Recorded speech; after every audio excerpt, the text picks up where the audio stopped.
Hi hello അസ്സലാമു അലൈക്കും. എല്ലാവർക്കും സുഖം തന്നെ എന്ന് വിചാരിക്കുന്നു. അപ്പോൾ ഞാൻ ഇന്ന് വന്നിരിക്കുന്നത് പെട്ടെന്ന് റെഡിയാക്കാൻ പറ്റിയ ഒരു ഈവനിങ് സ്നാക്കിൻ്റെ റെസിപ്പി ആയിട്ടാണ്. അപ്പോൾ എല്ലാവരും വീഡിയോ സ്കിപ്പ് ചെയ്യാതെ തന്നെ മുഴുവനായി തന്നെ കാണാം. അപ്പോൾ ഇഷ്ടപ്പെട്ടാൽ ലൈക്ക് ചെയ്യാൻ ആരും മറക്കരുത്. അപ്പോൾ നേരെ വീഡിയോയിലോട്ടേക്ക് പോകാം.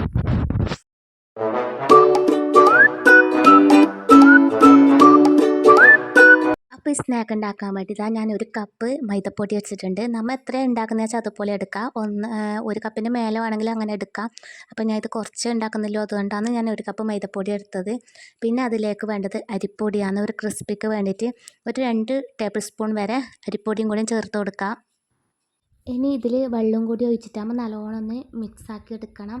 പിന്നെ നല്ല കട്ടിയായിട്ടും അതുപോലെ തന്നെ നല്ല നേർങ്ങനെയായിട്ടും ആ രീതിയിലല്ല.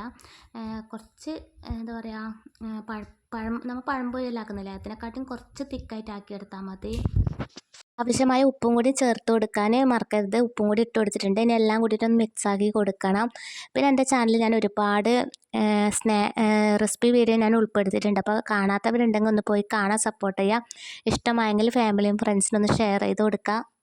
നമ്മളെ വീട്ടിലെല്ലാം പെട്ടെന്ന് ആരെങ്കിലും വിരുന്ന് വന്നാൽ ഒന്നുമില്ലെങ്കിൽ ഇതിൽ അത്യാവശ്യമായിട്ട് മെയിൻ ഇൻഗ്രീഡിയൻസ് ബ്രെഡാണ് കേട്ടോ വേണ്ടത്. അപ്പോൾ ബ്രെഡ് ഉണ്ടെങ്കിൽ പിന്നെ എല്ലാവരുടെ വീട്ടിലും എന്തായാലും ഉണ്ടാകുന്ന ഒരു സാധനമാണ് മൈദപ്പൊടി. അപ്പം ബ്രെഡും മൈദപ്പൊടി ഉണ്ടെങ്കിൽ തന്നെ നമുക്ക് പെട്ടെന്ന് ഇത് ഉണ്ടാക്കിയെടുക്കാൻ പറ്റും. അപ്പോൾ ആരെങ്കിലും പെട്ടെന്ന് വിരുന്നെല്ലാം വന്നാൽ നമുക്ക് പെട്ടെന്ന് ഒരു 5 മിനിറ്റ് സമയം കൊണ്ട് ഇതാക്കിയെടുക്കാം. അതുപോലെ തന്നെ മക്കളെല്ലാം സ്കൂളിലോട്ട് വരുമ്പോഴേക്ക് ഇങ്ങനെ ആക്കി കൊടുത്താൽ നല്ലതാണ്. അവർക്ക് എന്തായാലും ഇഷ്ടപ്പെടും. പിന്നെ ഈ മധുരം തീരെ ഇഷ്ടമില്ലാത്തവർക്ക് ഇങ്ങനെ ആക്കി കൊടുത്താൽ അവർ ഇഷ്ടത്തോടെ തന്നെ കഴിക്കും. അപ്പോൾ കലക്കിയിട്ട് ഇതാ ഇവിടെ റെഡി ആയിട്ടുണ്ട്. ഈ രീതിയിലാണ് കലക്കിയെടുക്കേണ്ടത്. ഇനി ഇതങ്ങോട്ട് മാറ്റി വെക്കാം. പിന്നെ ഇതിലേക്ക് വേണ്ടത് ഒരു ഒരു സവാള ഫുൾ വേണ്ട, അതിൻ്റെ പകുതി മതി. അത് ചെറുങ്ങനെ ഒന്ന് കട്ട് ചെയ്ത് വെക്കണം. പിന്നെ വേണ്ടത് ഇഞ്ചി, അതുപോലെ തന്നെ പച്ചമുളക്, കറിവേപ്പില. അപ്പം എത്ര എരിവ് വേണ്ടതെന്ന് വെച്ചാൽ അതുപോലെ നിങ്ങൾക്ക് പച്ചമുളക് എടുക്കാം. ഞാനിപ്പം ഇവിടെ 2 പച്ചമുളകാണ് എടുത്തിട്ടുള്ളത്. ഒരു ചെറിയ കഷ്ണം ഇഞ്ചിയും പിന്നെ കറിവേപ്പിലയും കൂടിയും ഇട്ട് കൊടുക്കുന്നുണ്ട്. ഇനി ഇതെല്ലാം കൂടി ഒന്ന് ക്രഷ് ചെയ്തിട്ടാകുമ്പോൾ അതിലേക്ക് ഇട്ട് കൊടുക്കുക. ഇങ്ങനെ ഉണ്ടാക്കുന്നവരുണ്ടാവും. ഇത് അധികം കൂടുതലല്ല, അവരിപ്പോൾ ഇത് തട്ടുകടയിലെല്ലാമാണെങ്കിൽ ഇത് മധുരത്തിലാണ് ഇത് അധികം ഉണ്ടാക്കൽ. എരിവിൽ ഞാൻ അധികം കണ്ടിട്ട് ഇടയാക്കിയിട്ട്. അപ്പോൾ ഇത് ഉണ്ടാക്കുന്നവരുണ്ടെങ്കിൽ ഒന്ന് കമൻറ്റ് ബോക്സിൽ പറയാം. അപ്പം ഞാൻ ഇപ്പോൾ തട്ടടിന്നെല്ലാം കഴിച്ചാലും മധുരത്തിലാണ് ബ്രെഡ് ഇതുപോലെ ആക്കിയിട്ട്. അപ്പോൾ ഇങ്ങനെ ഉണ്ടാക്കാത്തവരുണ്ടെങ്കിൽ ഒരു പ്രാവശ്യം എന്തായാലും ഉണ്ടാക്കി നോക്കണം. നമ്മൾ ഒരു പ്രാവശ്യം ഉണ്ടാക്കിയാൽ നമുക്ക് പിന്നെയും പിന്നെ അത് കഴിക്കാൻ തോന്നുന്ന ഒരു സ്നാക്കും കൂടിയാണ് കേട്ടോ ഇത്. പിന്നെ ഇതിലേക്ക് ഉള്ളിയും കൂടി ചേർത്ത് കൊടുത്തിട്ടുണ്ട്. പിന്നെ ഉള്ളി ഇടുമ്പം ഉള്ളി ഇടണം നിർബന്ധമൊന്നുമില്ല, ഓപ്ഷനാണ്. പക്ഷേ ഉള്ളി ഇട്ട് കൊടുത്താൽ ഇത് കഴിക്കുന്ന സമയത്ത് നല്ല പൊരിഞ്ഞൊരു ടേസ്റ്റ് വേറെ, ഉള്ളിയുടെ പൊരിഞ്ഞ ടേസ്റ്റ് വേറെ തന്നെ കിട്ടുന്നുണ്ട്. അപ്പോൾ ഉള്ളി ഇട്ടിട്ട് തന്നെ ഉണ്ടാക്കുക. ഇതെല്ലാം കൂടിയിട്ട് മിക്സാക്കി കൊടുക്കുക. പിന്നെ കളറിന് വേണ്ടിയിട്ട് ഞാനൊരു 1/4 ടീസ്പൂൺ മഞ്ഞൾപ്പൊടിയും കൂടി ചേർത്ത് കൊടുക്കുന്നുണ്ട്. മുക്കിപ്പൊരിക്കേണ്ട ബാറ്ററിയുടെ തയ്യാറായിട്ടുണ്ട്. അപ്പോൾ ഇത് വലിയ പണിയൊന്നുമില്ല, നമുക്ക് സിമ്പിളായിട്ട് തന്നെ പെട്ടെന്ന് റെഡിയാക്കാൻ പറ്റും. ഒരു 5 മിനിറ്റ് ഇതിന് വേണ്ടി നമ്മൾ മാറ്റി വെക്കണ്ടു. ബാക്കി എല്ലാത്തിനും ഒരുപാട് സമയമുണ്ട് സ്നാക്ക് ഉണ്ടാക്കാൻ വേണ്ടി. അപ്പോൾ ഇതിന് അത്ര വലിയ ടൈമൊന്നും നമുക്ക് പോകില്ല. പിന്നെ ഈ മഴക്കാലത്തെല്ലാം നമുക്ക് ഇത് ചൂടോടെ കഴിക്കാൻ വേണ്ടിയിട്ട് നല്ല വൈബാണ് കേട്ടോ. ഒരു കപ്പ് മൈദേനെ കൊണ്ട് തന്നെ നമുക്ക് ഒരു 10-15 ഉണ്ടാക്കിയെടുക്കാൻ പറ്റും കേട്ടോ. അപ്പോൾ അത്രേ വേണ്ടെങ്കിൽ ആ അളവിലെടുത്താൽ മതി. ഇതിൽ കൂടുതൽ വേണമെങ്കിൽ മൈദപ്പൊടി അധികം ചേർത്ത് കൊടുക്കേണ്ടതില്ലൂ. ബാറ്റർ ഇവിടെ തയ്യാറായിട്ടുണ്ട്. ഇത് മാറ്റി വെക്കാം. പിന്നെ ഇതാ ഞാൻ ബ്രെഡ് എടുത്തിട്ടുണ്ട്. ബ്രെഡ് ഇതാ ഞാൻ നടുവേ ഇതുപോലെ കട്ട് ചെയ്ത് കൊടുക്കുന്നുണ്ട്. നമുക്ക് എത്ര ബ്രെഡ് വേണ്ടതെന്ന് വെച്ചാൽ അതുപോലെ എടുക്കാം. നമുക്ക് ഈ നോമ്പ് സമയത്തെല്ലാം ഇത് ഉണ്ടാക്കാൻ വേണ്ടിയിട്ട് വളരെ എളുപ്പമാണ് കേട്ടോ. നമുക്ക് നോമ്പിനൊന്നും ഇപ്പം എന്താണ് വളരെ റിസ്ക്കില്ല, കടിയിലാക്കാൻ ഭയങ്കര ഇതാണ്, നമുക്ക് മടിയാണ്. അപ്പം ഇത് വളരെ പെട്ടെന്ന് ഉണ്ടാക്കാൻ പറ്റും. അപ്പോൾ നോമ്പിൻ്റെ എന്നേരം ഞാൻ ഉണ്ടാക്കി നോക്കിയിട്ടില്ല കേട്ടോ. നോമ്പിൻ്റെ സമയത്ത് ഞാൻ ഇതിൻ്റെ ഉണ്ടാക്കി നോക്കിയപ്പോൾ നല്ല ടേസ്റ്റ് ഉണ്ട്. അതാണ് നിങ്ങൾക്കും കൂടി ഞാൻ ഷെയർ ആക്കിയത്. അപ്പോൾ ബ്രെഡും കട്ട് ചെയ്ത് വെച്ചിട്ടുണ്ട്. ഇനി എണ്ണ ചൂടാക്കാൻ വെക്കണം. എണ്ണ നല്ലോണം ചൂടായ ശേഷം മാത്രമേ ഇട്ട് കൊടുക്കാൻ പാടുള്ളൂ, അല്ലെങ്കിൽ പിന്നെ പെട്ടെന്ന് എണ്ണ കുടിക്കും.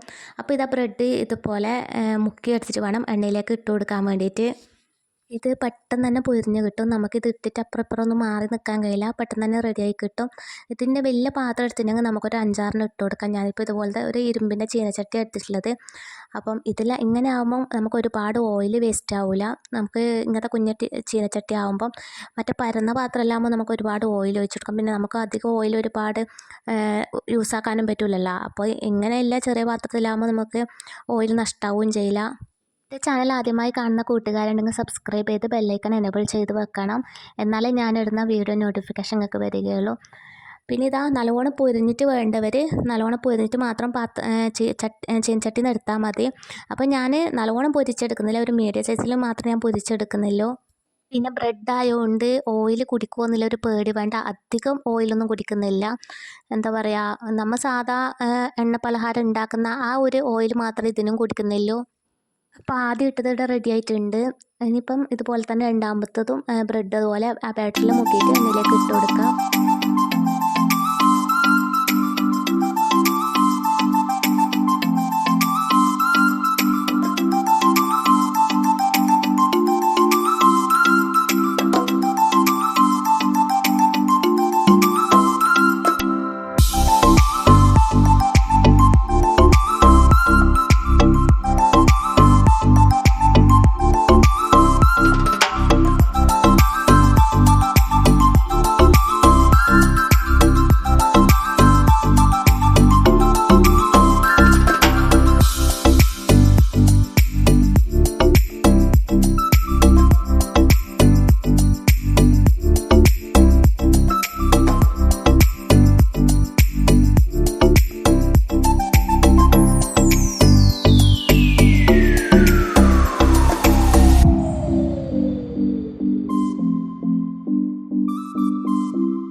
അപ്പോൾ എല്ലാവരും മക്കൾക്ക് ഇതുപോലെ ട്രൈ ചെയ്ത് നോക്കണം. മക്കൾക്ക് എന്തായാലും ഒരുപാട് ഇഷ്ടമാവും കേട്ടോ.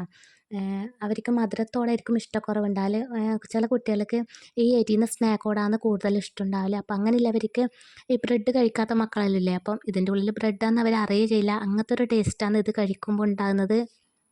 ഇതുണ്ടാക്കുന്ന ടൈമിൽ പുറത്ത് നല്ല മഴ കേട്ടോ. മഴ 3-4 ദിവസമായി നല്ല മഴ തന്നെ കേട്ടോ, നിർത്താത്ത മഴയാണ്. ഏകദേശം ഒരാഴ്ച തന്നെ ആയി. അപ്പം നല്ല മഴയത്ത് നമുക്ക് കട്ടൻ ചായയും ചൂടുള്ള കടിയും തിന്നാൻ ഒരു പ്രത്യേക രസം തന്നെയാണ്. എന്ത് ഫുഡായാലും നമുക്ക് ആ ചൂടോടെ കഴിക്കുമ്പോൾ ഒരു പ്രത്യേക ടേസ്റ്റാണ്. തണുത്താവുമ്പോൾ ഒരു രസവും ഉണ്ടാവില്ല. ഈ സ്നാക്ക് ഓയിൽ കുടിക്കുമെന്ന് വിചാരിച്ചിട്ട് ആരും ഉണ്ടാക്കാതിരിക്കരുത്. ഇത് ഓയിലൊന്നും അധികം കുടിക്കുന്നില്ല, നല്ല ടേസ്റ്റിയാണ്. അപ്പോൾ എന്തായാലും ഉണ്ടാക്കിയിട്ട് കമൻറ്റ് ബോക്സിൽ പറയണം. അപ്പോൾ എൻ്റെ ഇന്നത്തെ വീഡിയോ ഇത്രയൊക്കെ ഉള്ളൂ. എൻ്റെ ഇന്നത്തെ വീഡിയോ നിങ്ങൾക്ക് എല്ലാവർക്കും ഇഷ്ടമായി എന്ന് കരുതുന്നു. ഇഷ്ടമായെങ്കിൽ ലൈക്ക് ചെയ്യാനും സബ്സ്ക്രൈബ് ചെയ്യാനും കമൻറ്റ് ചെയ്യാനും ആരും മറക്കരുത്. അപ്പോൾ ഇൻഷാ അള്ളാ നല്ലൊരു വീഡിയോ ആയിട്ട് തന്നെ വീണ്ടും വരും. അതുവരേക്കും ബായ്.